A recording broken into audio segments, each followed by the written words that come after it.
बुद्ध और भिखारी की अनोखी कथा। प्रस्तावना। ये कहानी एक ऐसे भिखारी की है जिसने जीवन भर अभाव और तिरस्कार सहा, परंतु एक दिन उसकी भेंट गौतम बुद्ध से हुई।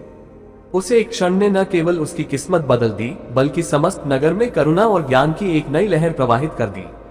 ये कथा न केवल भिखारी की यात्रा है, बल्कि मानवीय हृदय की गहराइयों में छिपे रहस्यों की भी खोज है। अध्याय 1। अंधकार की छाया। प्राचीन मगध राज्य में एक नगर था, वैशाली। वहां एक बूढ़ा भिखारी रहता था जिसका नाम था सत्यानंद। उसके वस्त्र फटे हुए थे, बाल बिखरे थे और शरीर दुर्बल था।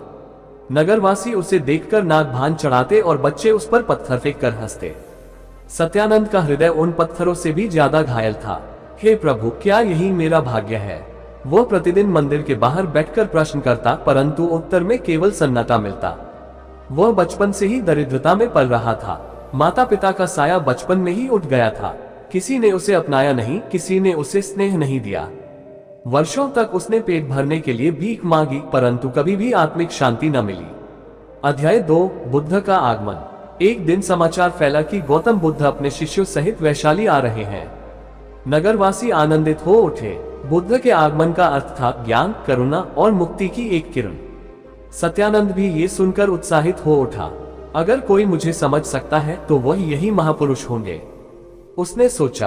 अगले दिन बुद्ध नगर के मुख्य उद्यान में ठहरे। लोग उनकी वाणी सुनने के लिए एकत्र हुए।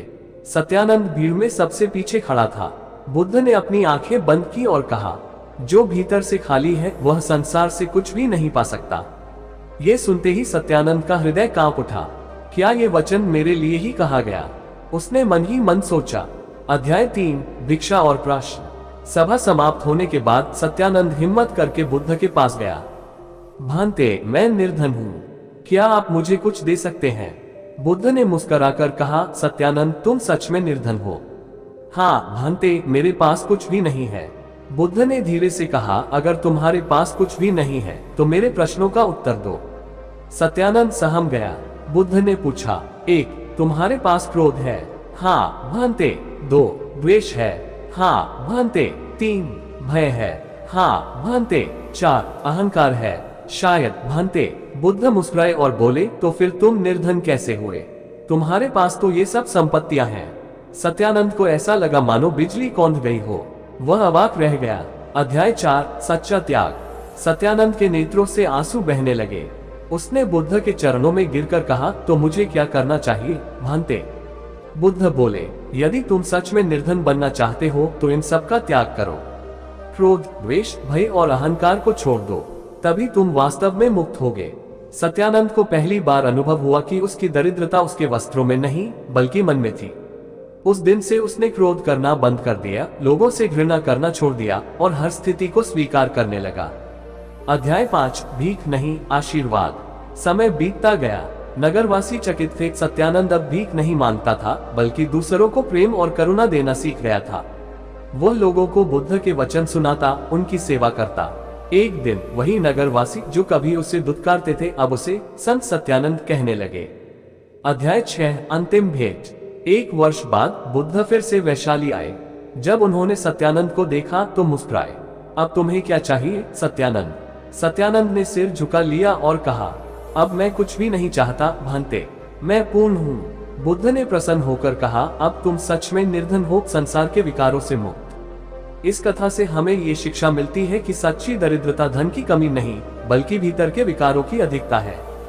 जब हम अपने भीतर से क्रोध, द्वेष, भय और अहंकार को निकाल देते हैं, तभी हम वास्तविक रूप से समृद्ध होते हैं। सच्ची भिक्षा धन की नहीं, विकारों की होती है।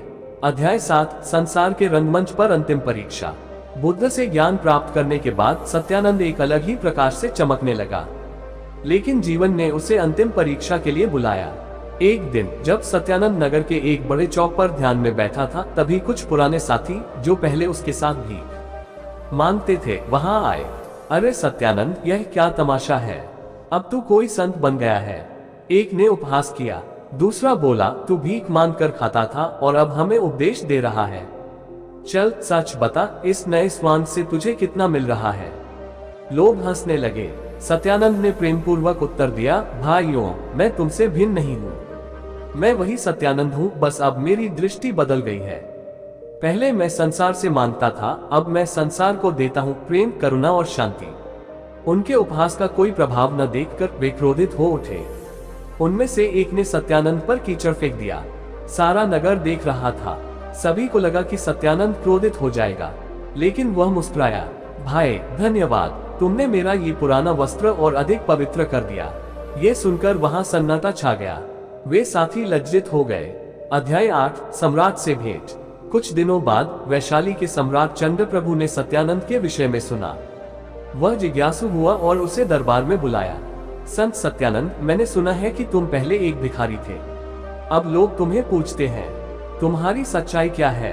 सत्यानंद ने कहा, राजन, सत्य यही है कि मैं पहले भी भिखारी था और अब भी हूँ। पहले मैं रोटियों का भिखारी था, अब मैं ज्ञान और प्रेम का भिखारी हूँ। पहले मुझे संसार से अपेक्षाएं थी, अब मुझे केवल सत्य की प्यास है। सम्राट प्रभावित हुआ। तो बताओ, तुम्हारी सबसे बड़ी सीख क्या है? सत्यानंद ने उत्तर दिया, राजन, मनुष्य जब तक संसार से कुछ मांगता है वह भिखारी है, और जब वह देना सीख जाता है वह राजा बन जाता है। सम्राट चकित रह गया। अध्याय 9, मोक्ष की ओर यात्रा। समय बीता। सत्यानंद का हृदय अब पूर्ण शांति से भर गया था। उसने अब नगर छोड़कर एक वन में निवास किया, जहां वह साधना करने लगा। एक दिन बुद्ध के शिष्य आनंद वहां आए। सत्यानंद, भांते बुद्ध तुम्हें बुला रहे हैं। सत्यानंद बिना विलंब किए श्रावस्ती पहुंचा, जहां बुद्ध अपने अंतिम दिनों में थे। बुद्ध ने उसे देखकर मुस्कुराया। अब तुमने स्वयं को पहचान लिया। हाँ भांते, अब मैं जान गया कि मैं कौन हूँ। बुद्ध बोले, तो फिर अब संसार में कुछ बांटने का समय है। सत्यानंद ने प्रणाम किया और अपने शेष जीवन को बुद्ध की शिक्षाओं का प्रसार करने में लगा दिया। उपसंहार, एक युगांतकारी परिवर्तन। भिखारी से संत बनने की यह यात्रा केवल सत्यानंद की नहीं थी, ये हम सभी की यात्रा है। हम भी संसार से अपेक्षाएं रखते हैं, दुखी होते हैं, परंतु जब हम देना सीख जाते हैं तब सच्ची समृद्धि हमारे भीतर प्रकट होती है। वह जो स्वयं से मुक्त हो गया वही इस संसार में सच्चा सम्राट है।